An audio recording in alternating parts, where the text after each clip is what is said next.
राजा दशरथ कैसे नारी बन गए थे और दशरथ रूपी नारी से कौन सी संतान का जन्म हुआ था।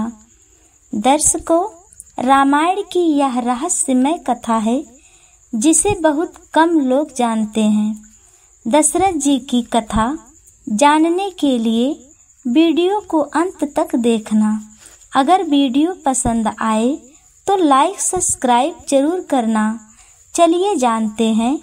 त्रेता युग के समय की बात है।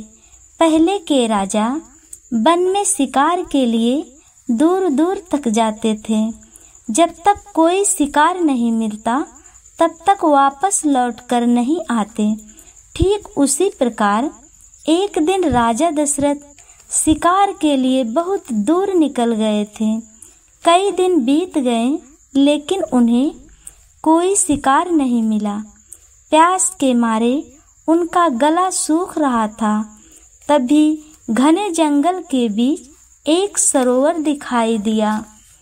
वह सरोवर इंद्र के अप्सराओं को स्नान करने के लिए बना था और उसकी रखवाली विभांडक ऋषि के पुत्र श्रृंगी ऋषि कर रहे थे।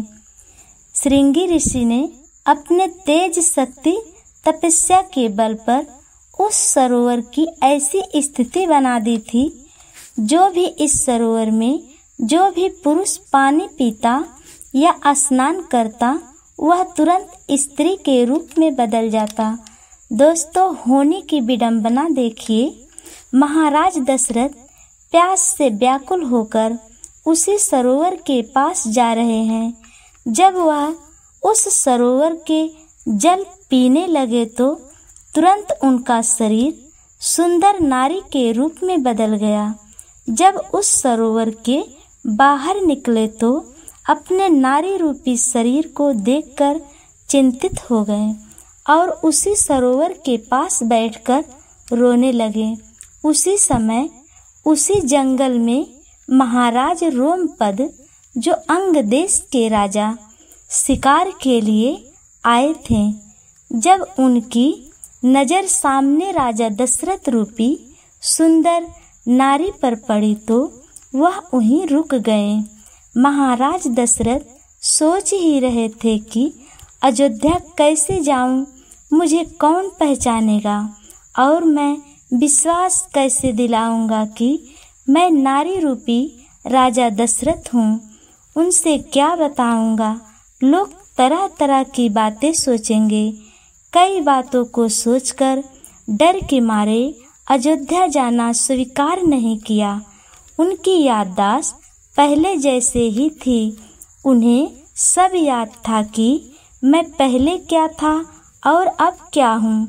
यही सोच ही रहे थे तभी वहाँ राजा रोमपद पहुँच गए और पूछने लगे कि हे सुंदरी, इस निर्जन वन में अकेले क्या कर रही हो? तुम मेरे साथ मेरे महल चलो, तुम अति सुंदर हो।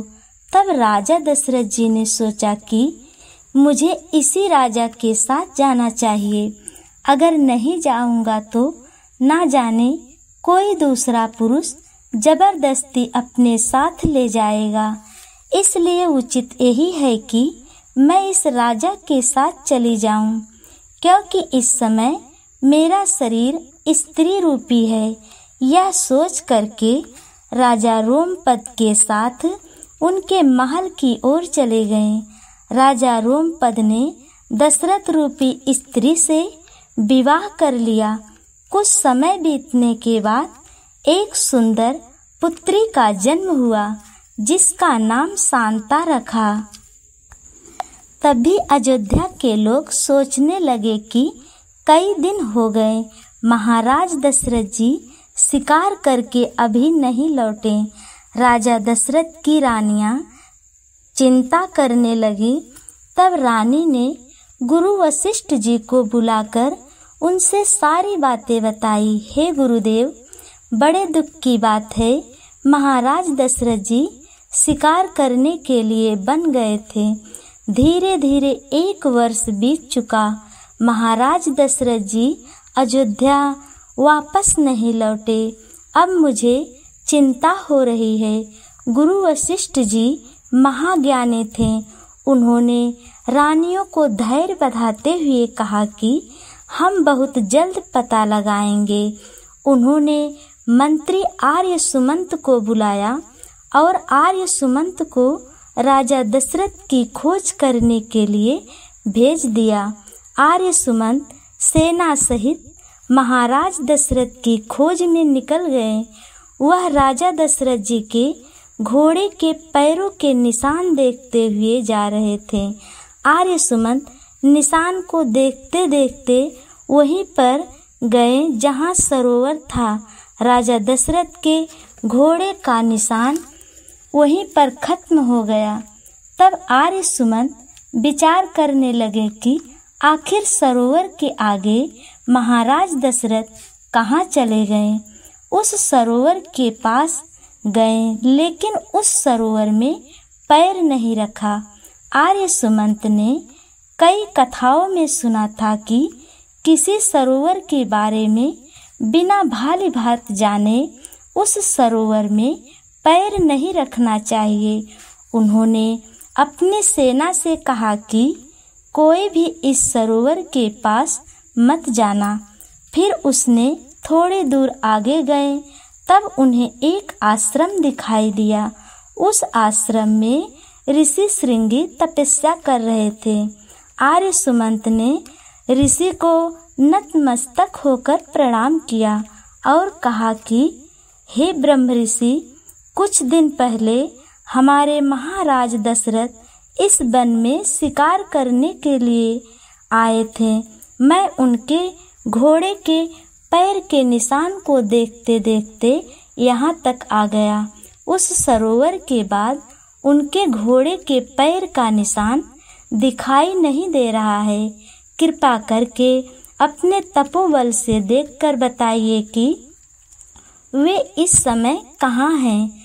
तब श्रृंगी ऋषि ने अपने तपोबल से देखा और बताया कि जिस सरोवर के पास आप रुके थे वह सरोवर इंद्र के अप्सराओं के स्नान करने का सरोवर है। वह मेरे तपोबल से उस सरोवर में जो भी पुरुष स्नान करेगा या जल पिएगा तो मेरे तेज से वह स्त्री के रूप में बदल जाएगा। इसलिए हे महामंत्री, आपके महाराज दशरथ उस सरोवर में जाकर जल पान कर रहे थे, इसलिए वह नारी रूप में परिवर्तित हो गए हैं। आर्य सुमंत ने कहा कि कृपा करके बताइए कि अगर वे नारी रूप में हैं तो इस समय कहाँ हैं। मैं उनसे मिलना चाहता हूँ। अपने तपोबल से महर्षि श्रृंगी ने दिखाया कि देखिए, अंग देश के राजा रोमपद के यहाँ उनकी रानी बनकर रह रहे हैं और उन्होंने एक कन्या का जन्म दिया है। फिर आर्य सुमंत ने ऋषि श्रृंगी से आज्ञा लेकर आगे जाने का प्रस्थान किया और जाकर अंग देश के राजा रोमपद के पास पहुंच गए। राजा रोमपद से मिले और उन्होंने अपने सारी सूचना बता दी कि हे महाराज, मेरे यहाँ के राजा एक जंगल में शिकार करने के लिए गए थे, वहाँ से आज तक वापस नहीं लौटे। इसलिए श्रृंगी ऋषि के कहने के अनुसार मैं आपके पास आया हूँ, क्योंकि वही राजा स्त्री के रूप में परिवर्तित होकर आपके यहाँ रह रहे हैं। राजा रोमपद ने जब ऐसी बात सुनी तो तुरंत सभी रानियों को बुलाया और कहा कि पहचानिए कौन है राजा दशरथ। आर्य सुमंत को राजा दशरथ रूपी रानी ने देखकर तुरंत पहचान गए और बोले, हे मंत्री, आप यहाँ किस कार्य से आए हैं। मंत्री बोला, हे महाराज, आपके बिना आपकी प्रजा का संतुलन बिगड़ गया है। आपका राज्य संकट में पड़ गया है। आपके राज्य नष्ट होता जा रहा है। दूसरे देश के लुटेरे राजा आपके राज्य में आक्रमण कर रहे हैं। आपके बिना अयोध्यावासी व्याकुल हो गए हैं। बिना राजा के होते उस राज्य को कैसे चला सकते हैं? महाराज दशरथ जी ने कहा कि हे सुमंत, मैं तो अपने राज्य में वापस लौट रहा था। रास्ते में एक सरोवर मिला। मैं उसमें पानी पीने के लिए गया, लेकिन मुझे क्या पता था कि इस सरोवर में जल पीने से मैं नारी रूप में परिवर्तित हो जाऊंगा। जैसे ही जल पीने के लिए सरोवर में नीचे उतरा, ऋषि के तपोबल से मैं नारी के रूप में परिवर्तित हो गया। अब आप ही बताइए, मैं इस रूप को लेकर कैसे अयोध्या जाता? जब मैं शिकार करने के लिए आया तो मैं पुरुष रूप में था। आज मैं नारी के रूप में परिवर्तित हूँ। मेरी बातों पर कौन विश्वास करता? इसलिए मैं विवश होकर राजा रोमपद के पास रहना उचित समझा। हे मंत्रीवर, रोमपद से मेरे विदाई की आज्ञा ले लो, तब मैं आपके साथ चलूँगा।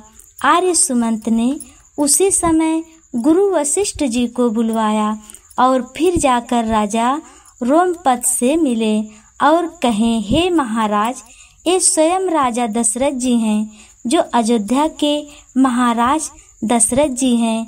ये नारी के रूप में बदल गए हैं। जिस समय आपसे मिले उस समय अनजाने में नारी बन गए हैं, अतः आप इन्हें मुक्त कर दीजिए।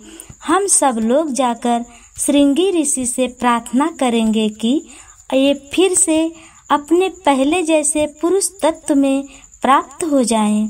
राजा रोमपद दयालु और उदार विचार वाले थे।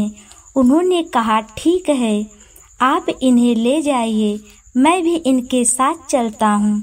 राजा रोमपद, गुरु वशिष्ठ और राजा दशरथ रूपी नारी और साथ में पूरी सेना महर्षि श्रृंगी के आश्रम में पहुंची और आर्य सुमंत ने उन्हें प्रणाम किया और कहा, हे ऋषिवर, ये मेरे अयोध्या के राजा दशरथ हैं।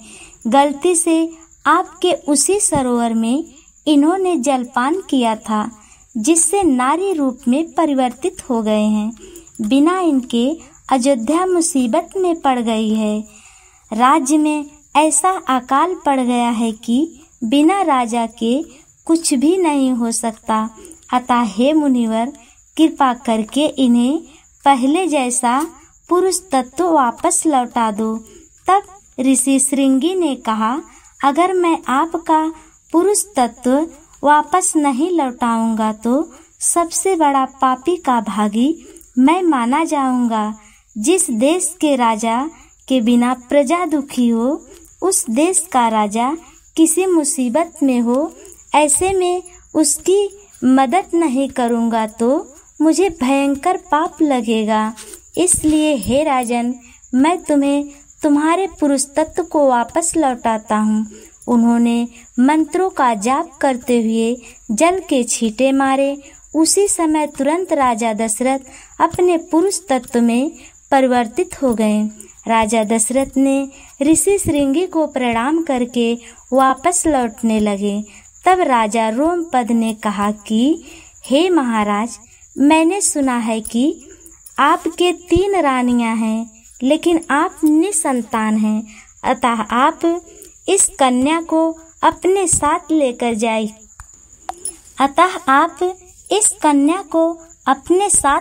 जाइए।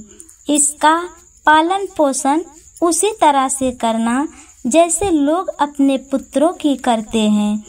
कुछ लोगों का संदेह है कि महाराज दशरथ की जो कन्या शांता थी, वो माता रानी कौशल्या के गर्भ से पैदा हुई थी।